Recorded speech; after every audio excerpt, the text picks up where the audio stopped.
The Old Testament is the first section of the two-part Christian biblical canon, which includes the books of the Hebrew Bible or Proto-Canon, and in various Christian denominations also includes the deuterocanonical books. Orthodox Christians, Catholics and Protestants use different canons, which differ with respect to the texts that are included in the Old Testament and with respect to the anti-legomena of the New Testament. Martin Luther, holding to Jewish and other ancient precedent, excluded the deuterocanonical books from the Old Testament of his translation of the Bible, placing them in a section he labeled Apocrypha, thus dissenting from the canon that Trent would affirm in the year Luther died. Following Jerome's Veritas Hebraica principle, the Protestant Old Testament consists of the same books as the Hebrew Bible, but the order and division of the books are different. Protestants number the Old Testament books at 39, while Judaism numbers the same books as 24.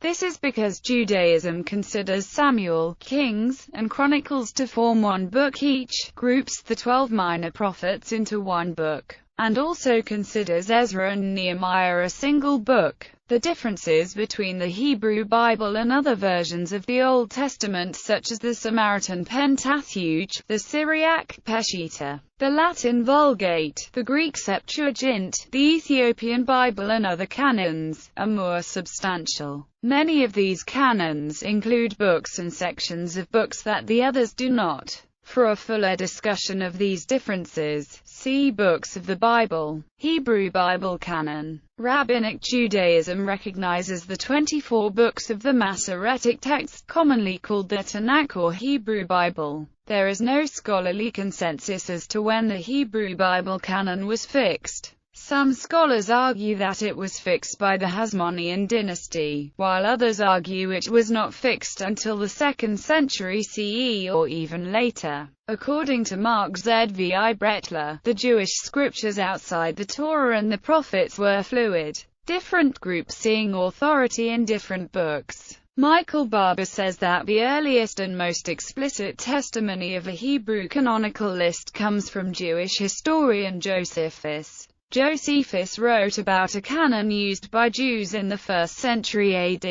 In Against Oppian, the writing of Josephus in 95 CE, he divided sacred scriptures into 3 parts, 5 books of the Torah, 13 books of the prophets, and 4 books of hymns. For we have not an innumerable multitude of books among us, disagreeing from and contradicting one another, as the Greeks have, but only 22 books, which contain the records of all the past times, which are justly believed to be divine, and of them 5 belong to Moses, which contain his laws and the traditions of the origin of mankind till his death. This interval of time was little short of 3,000 years, but as to the time from the death of Moses till the reign of Artaxerxes king of Persia, who reigned after Xerxes, the prophets, who were after Moses, wrote down what was done in their times in 13 books. The remaining 4 books contain hymns to God, and precepts for the conduct of human life. It is true, our history hath been written since Artaxerxes very particularly, but hath not been esteemed of the like authority with the former by our forefathers, because there hath not been an exact succession of prophets since that time, and how firmly we have given credit to these books of our own nation is evident by what we do, for during so many ages as have already passed,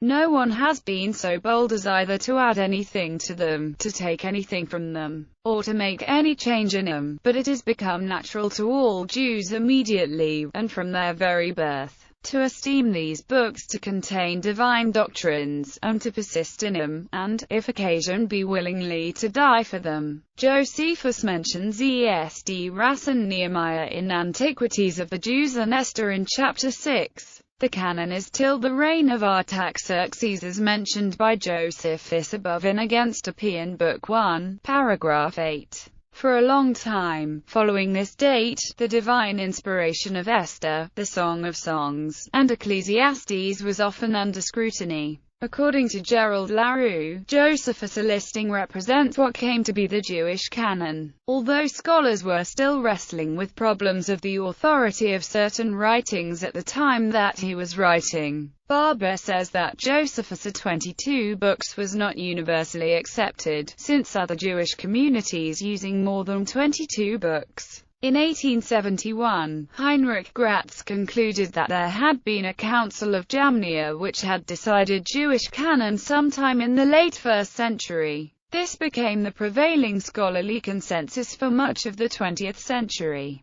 However, the theory of the Council of Jamnia is largely discredited today. The protocanonical and deuterocanonical books. The Roman Catholic and Eastern Churches' canons include books, called the deuterocanonical books, whose authority was disputed by Akiva ben Joseph during the 1st century development of the Hebrew canon, though Akiva was not opposed to a private reading of them as he himself frequently uses sirach.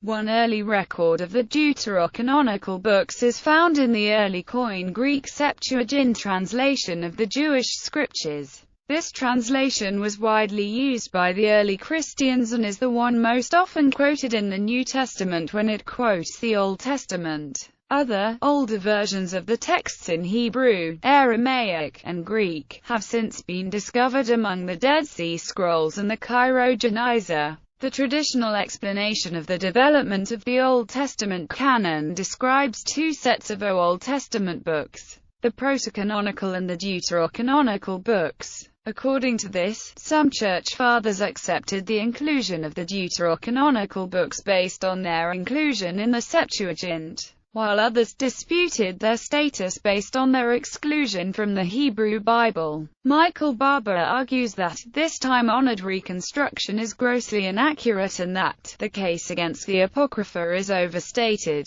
Augustine simply wanted a new version of the Latin Bible based on the Greek text since Septuagint was widely used throughout the churches and translation process could not rely on a single person who could be fallible. He in fact held that the Hebrew and the Septuagint were both equally inspired, as stated in his City of God 18.44. For most early Christians, the Hebrew Bible was Holy Scripture, but was to be understood and interpreted in the light of Christian convictions, while deuterocanonical books were referenced by some fathers as Scripture. Men such as Athanasius held that they were for reading only and not to be used for determination of doctrine. Athanasius includes the Book of Baruch and the letter of Jeremiah in his list, and excludes the Book of Esther. According to the Catholic Encyclopedia, the inferior rank to which the Deuteros were relegated by authorities like Origen, Athanasius, and Jerome was due to too rigid a conception of canonicity, one demanding that a book, to be entitled to this supreme dignity, must be received by all, must have the sanction of Jewish antiquity, and must moreover be adapted not only to edification, but also to the confirmation of the doctrine of the Church. To borrow Jerome's phrase, following Martin Luther, Protestants regard the deuterocanonical books as apocryphal. According to J. N. D. Kelly, it should be observed that the Old Testament, thus admitted as authoritative in the Church, always included,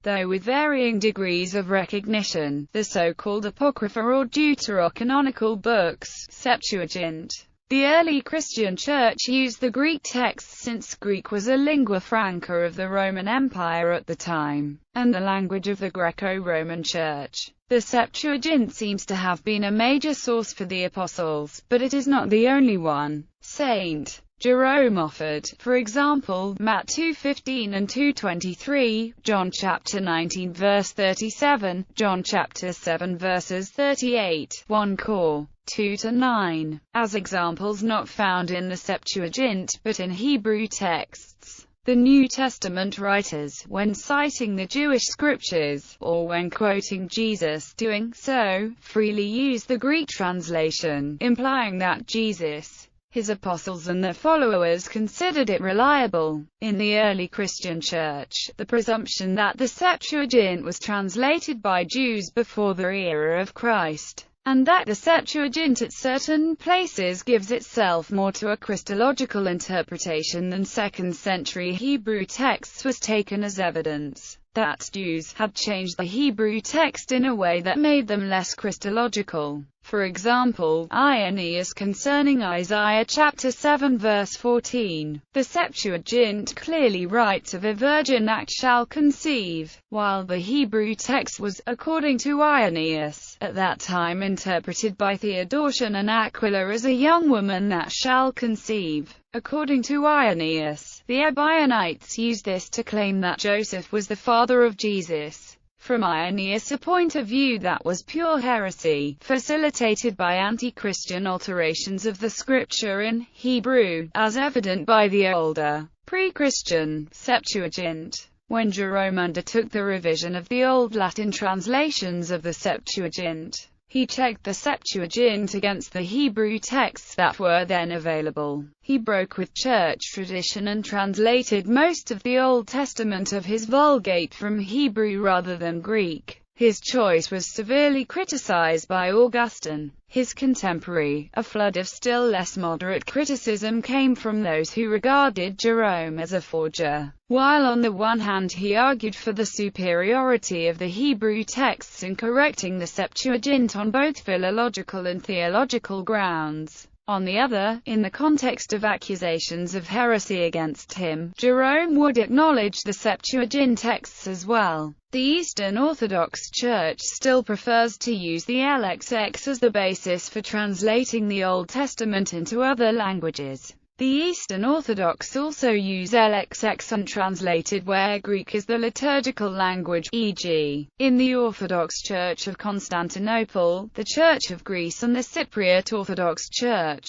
Critical translations of the Old Testament, while using the Masoretic text as their basis, consult the Septuagint as well as other versions in an attempt to reconstruct the meaning of the Hebrew text whenever the latter is unclear, undeniably corrupt, or ambiguous. For example, the Jerusalem Bible Forward says, "Only when this presents insuperable difficulties have emendations or other versions, such as the LXX, been used." The translator's preface to the New International Version says, the translators also consulted the more important early versions, the Septuagint. Readings from these versions were occasionally followed where the mount seemed doubtful. Braianios list. Perhaps the earliest reference to Christian canon is the Braianios list, which was found by Philotheos Braianios in the Codex Hierosolymitanos found in the library of the monastery of the Church of the Holy Sepulchre in 1873. The list is written in Koine Greek and dated to 1st or early 2nd century by Jean-Paul Audit in 1950. Audit lists 27 books: Genesis, Exodus, Leviticus, Jesus' Nave, Deuteronomy, Numbers, Judges, Ruth, 4 of Kings, 2 of Chronicles, 2 of Esdras, Esther, Psalms, Proverbs, Ecclesiastes, Song of Songs, Job, Minor Prophets, Isaiah, Jeremiah, Ezekiel, Daniel. Jesus' Nave was an old name for the Book of Joshua. 2 of Esdras could be 1 Esdras and Ezra Nehemiah as in the Septuagint, or Ezra and Nehemiah as in the Vulgate.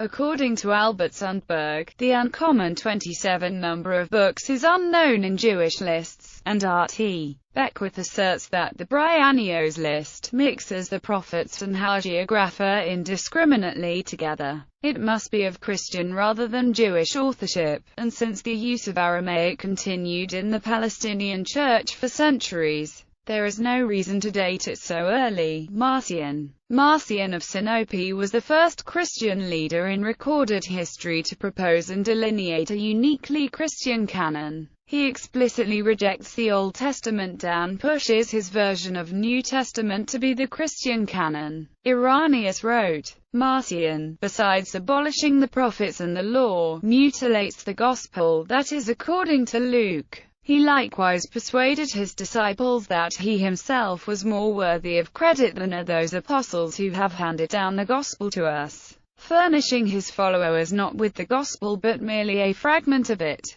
In like manner, too, he dismembered the letters of Paul. With different perspective, Tertullian said, since Marcion separated the New Testament from the Old, he is necessarily subsequent to that which he separated, inasmuch as it was only in his power to separate what was previously united, having been united previous to its separation. The fact of its subsequent separation proves the subsequence also of the man who effected the separation. Everett Ferguson, in Chapter 18 of the Canon Debate, makes a note that Wolfram Kinzig suggests that it was Marcion who usually called his Bible testamentum, Latin for testament. In the same chapter, Ferguson also says that Tertullian criticizes Marcion regarding the naming of the books in his list. According to the Catholic Encyclopedia, the Marcionites were perhaps the most dangerous foe Christianity has ever known. Other scholars propose that it was Melito of Sardis who originally coined the phrase Old Testament, which is associated with supersessionism. Eusebius on Melito and Oregon. The first list of Old Testament books compiled by a Christian source is recorded by the 4th century historian Eusebius. Eusebius describes the collection of a 2nd century bishop, Melito of Sardis. Melito's list, dated to circa 170, the result of a trip to the Holy Land to determine both the order and number of books in the Hebrew Bible, instead seems to follow the order of the books presented in the Septuagint. Melito's list, as cited by Eusebius, as follows. Of Moses, 5 books. Genesis, Exodus, Numbers, Leviticus, Deuteronomy, Jesus, Nave, Judges, Ruth. Of Kings, 4 books. Of Chronicles, 2. The Psalms of David. The Proverbs of Solomon, Wisdom also, Ecclesiastes, Song of Songs, Job. Of Prophets, Isaiah, Jeremiah. Of the 12 prophets, 1 book. Daniel, Ezekiel, Esdras. According to Archibald Alexander, Melito's list is thought by many includes the Book of Wisdom, which is part of the Deuterocanon, but which others dispute. Book of Esther does not appear in the list. Eusebius also records 22 canonical books of the Hebrews given by Origen of Alexandria, that which is called by us Genesis, but by the Hebrews, from the beginning of the book Bereshith, which means, in the beginning, Exodus, Welesmuth. That is, these are the names, Leviticus, Wikra, and called Numbers, Amos for Kodim, Deuteronomy, Elidabarium. These are the words, Jesus, the son of Nave, Josu ben Noun, Judges and Ruth, among them in 1 book, Sophatim, the 1st and 2nd of Kings, among them 1 Samuel, that is, the called of God, the 3rd and 4th of Kings in 1 Wamelch David, that is, the kingdom of David, of the Chronicles. The 1st and 2nd in 1 Dabraimian, that is, Records of Days, Esdras, 1st and 2nd in 1 Ezra, that is, an assistant, the Book of Psalms, Sforthalim, the Proverbs of Solomon, Meleth, Ecclesiastes, Koelth, the Song of Songs, Sir Hasirim, Isaiah, Jesiah, Jeremiah, with Lamentations and the Epistle in 1 Jeremiah, Daniel, Ezekiel, Jezekiel, Job, Esther, and besides these there are the Maccabees, which are entitled Sabbath Sarbanile. Origen's list excludes the 12 minor prophets, apparently by accident, but includes the Epistle of Jeremiah and the Maccabees, which disputation exists whether he considers the Maccabees as canonical or not. Constantine the Great. In 331, Constantine I commissioned Eusebius to deliver 50 Bibles for the Church of Constantinople. Athanasius recorded Alexandrian scribes around 340 preparing Bibles for Constans. Little else is known, though there is plenty of speculation. For example, it is speculated that this may have provided motivation for canon lists, and that Codex Vaticanus and Codex Sinaiticus may be examples of these Bibles. Those codices contain almost a full version of the Septuagint. Vaticanus is only lacking 1 to 3 Maccabees and Sinaiticus is lacking 2 to 3 Maccabees. 1 ESD Ras, Baruch and Letter of Jeremiah, together with the Peshitta and Codex Alexandrinus, Codex Vaticanus and Sinaiticus are the earliest extant Christian Bibles. There is no evidence among the canons of the First Council of Nicaea of any determination on the canon. However, Jerome, in his prologue to Judith, makes the claim that the Book of Judith was found by the Nicene Council to have been counted among the number of the sacred scriptures.